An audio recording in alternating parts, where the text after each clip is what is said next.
तो वो इंसान धीरे धीरे आपको अपने लाइफ से निकाल ही देगा। लेकिन फर्क सिर्फ इतना है कि इस सिचुएशन में आप डिस्टर्ब हो जाओगे अगर उस इंसान ने आपको अपनी जिंदगी से निकाल दिया तो।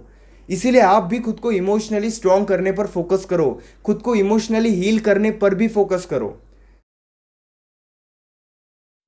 हमें उस सिचुएशन में क्या करना चाहिए जब पार्टनर हमसे बात नहीं करता है, हम किसी प्रॉब्लम को लेकर डिस्कस करना चाहते हैं, अपनी गलती को एक्सेप्ट करना चाहते हैं, या फिर पार्टनर को उनकी गलती समझाना चाहते हैं, लेकिन पार्टनर डिस्कस करने को तैयार ही नहीं होता। पार्टनर आपको डायरेक्टली ब्लेम करता है। अगर आप अपनी गलती एक्सेप्ट करने की कोशिश भी करते हो तब भी पार्टनर आपको कंप्लीटली इग्नोर करता है। उस सिचुएशन में हमें क्या करना चाहिए? हे गाइस, मैं हूं श्रावण कुर्मावंशी और आज के इस वीडियो में हम इसी बारे में बात करने वाले हैं। लेकिन उससे पहले मैं आपको एक बात बताना चाहता हूं। अगर आपके जिंदगी में रिलेशनशिप को लेकर कोई प्रॉब्लम चल रही है तो वो प्रॉब्लम आप डायरेक्टली कॉल पर मुझसे डिस्कस कर सकते हो। पेड कंसल्टेशन के लिए आप मुझे व्हाट्सएप पर मैसेज कर सकते हो, जहां पे मेरी टीम आपको रिस्पॉन्स करेगी, जहां पर मैं आपको पर्सनली कॉल पर बताऊंगा कि आप खुद को कैसे हील कर सकते हो। थेरेपीज की मदद से आप सिचुएशन को कैसे रिलैक्स कर सकते हो, खुद को इमोशनली कैसे स्ट्रांग बना सकते हो, क्योंकि at the end emotionally strong बनना भी आपके लिए बहुत ज़्यादा ज़रूरी है। अगर आप डिसीजन लेने में बहुत ज़्यादा कंफ्यूज्ड हो तो उसमें भी मैं आपकी बहुत ज़्यादा हेल्प करूँगा। अब इस वीडियो में आगे बढ़ते हैं। देखो, सबसे पहले एक बात को समझने की कोशिश करो। जब भी रिलेशनशिप में ये टाइम आता है जहाँ पे कंफ्यूजन बहुत ज़्यादा होता है, डिस्टर्बेंस बहुत ज़्यादा होता है, हर दिन हम ये सोचते हैं कि कल सिचुएशन ठीक हो जाएगी, लेकिन रियलिटी में सिचुएशन और ज़्यादा खराब हो जाती है। दिन ब दिन सिचुएशन खराब होते चले जाती है, हम डिस्टर्ब होते चले जाते हैं, पार्टनर हमें इग्नोर करना सीख जाता है, हमें ब्लेम करना सीख जाता है। अगर हम डिस्कस करने की कोशिश भी करते हैं तो पार्टनर हमें डायरेक्टली इग्नोर करता है। देखो, यहाँ पे मैं आपको कुछ बातें बताऊंगा जिससे आपको बहुत ज़्यादा हेल्प होगी। अगर आप डिस्टर्ब हो, अगर आप इरिटेट हो रहे हो सिचुएशन से, तो इस सिचुएशन में कुछ भी करने से पहले आप खुद को रिलैक्स करने पर फोकस करो। लेकिन हमारे मन में एक सवाल ये भी आता है कि मैं तो यहाँ पे रिलैक्स हो रहा हूँ, लेकिन वो इंसान तो वहाँ पे खुश है, वो इंसान तो मेरे बिना रहना सीख रहा है, वो इंसान मुझसे दूर हो रहा है, उस इंसान को कोई फ़र्क ही नहीं पड़ रहा है। लेकिन अगर मैं आपको एक रियलिटी बताऊँ, इस सिचुएशन में आप कितने भी एफर्ट्स डालो, 99% चांसेस है कि टेम्पररी बेसिस पे सिचुएशन ठीक नहीं होगी। और अगर सिचुएशन ठीक हो भी गई तो वो सिर्फ शॉर्ट टर्म के लिए ही होगी। 3-4 दिन में अगेन वही फाइट होगी, अगेन वही इग्नोरेंस, वही डिस्टर्बेंस, और आप डिप्रेस्ड हो जाओगे। यानी एट द एंड आपको लॉन्ग टर्म के बारे में ज़्यादा सोचना चाहिए। आपको हमेशा लॉन्ग टर्म के लिए ही सोचना चाहिए, क्योंकि 2-3 दिन आप उस इंसान से भीख मांगोगे, आप उस इंसान के सामने गिड़गिड़ालोगे, रोलोगे, इससे क्या होगा? 2 दिन वो आपसे बात करेगा, 2 दिन आपको समझाएगा, अगेन वही वो आपको इग्नोर करना स्टार्ट कर देगा। अगर आपका इंटेंशन क्लियर नहीं है तो आपके साथ वही होगा जो होते आ रहा है। एक एग्जाम्पल देता हूँ छोटा सा।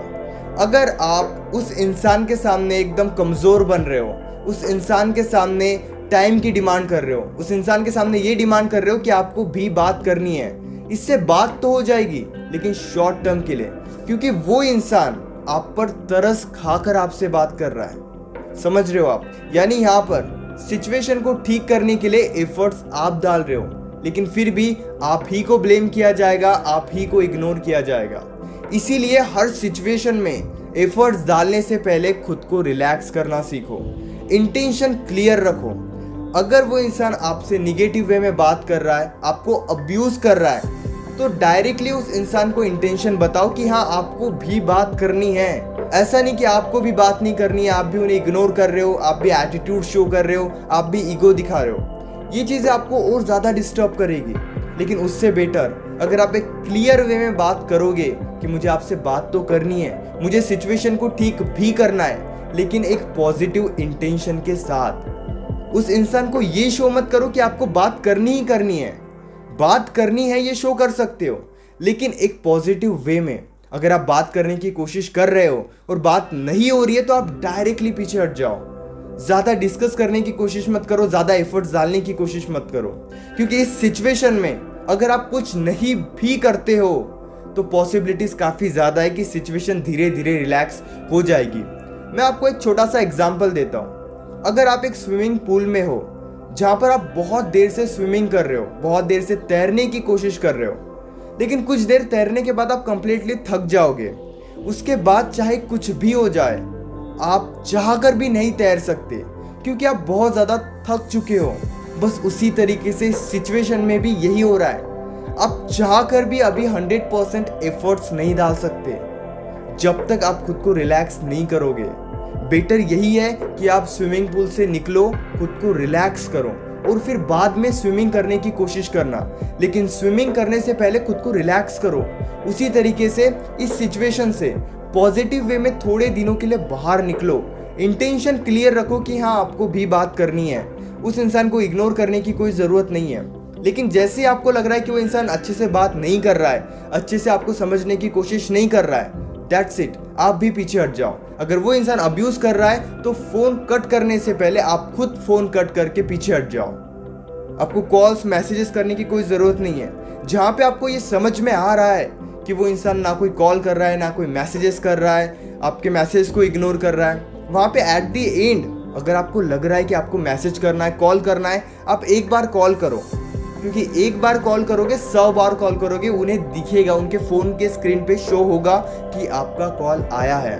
फ़र्क सिर्फ इतना है कि अगर आप एक बार कॉल करोगे तो काफ़ी ज़्यादा पॉसिबिलिटीज़ है कि सिचुएशन रिलैक्स होते चले जाएगी।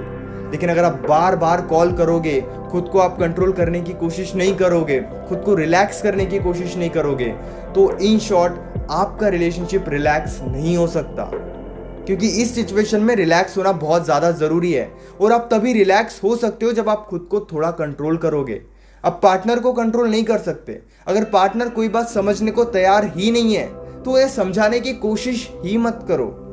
अगर वो स्पेस चाहते हैं तो खुलकर उन्हें स्पेस दो, क्योंकि अगर आप स्पेस नहीं देते हो तो वो इंसान धीरे धीरे आपको अपने लाइफ से निकाल ही देगा। लेकिन फ़र्क सिर्फ इतना है कि इस सिचुएशन में आप डिस्टर्ब हो जाओगे अगर उस इंसान ने आपको अपनी ज़िंदगी से निकाल दिया तो। इसीलिए आप भी खुद को इमोशनली स्ट्रॉन्ग करने पर फोकस करो, खुद को इमोशनली हील करने पर भी फोकस करो। अगर आप खुद को खुद डिस्टर्ब कर रहे हो, खुद डिप्रेस्ड हो रहे हो और उस इंसान को कॉल्स किए जा रहे हो, मैसेजेस किए जा रहे हो, तो इससे कुछ नहीं होगा। वो इंसान आपके बिना रहना सीख जाएगा, आपको लेकर वो इंसान बहुत ज़्यादा स्ट्रॉन्ग बन जाएगा और आप बहुत ज़्यादा डिस्टर्ब हो जाओगे। एट द एंड बस इतना समझने की कोशिश करो कि सिचुएशन को रिलैक्स करने से पहले खुद को रिलैक्स करने पर ज़्यादा फोकस करो। आप अपने पार्टनर को कंट्रोल नहीं कर सकते, एक्सेप्टेबल है, लेकिन आप खुद को कंट्रोल कर सकते हो, खुद की एक्टिविटीज़ को कंट्रोल कर सकते हो। Hope guys you understand what I want to say. अगर आप पर्सनली मुझसे फ़ोन कॉल पर बात करना चाहते हो तो पेड कंसल्टेशन के लिए आप मुझे इंस्टाग्राम पर या फिर व्हाट्सएप पर मैसेज कर सकते हो। इस वीडियो को यहाँ तक देखने के लिए आप सभी का दिल से शुक्रिया।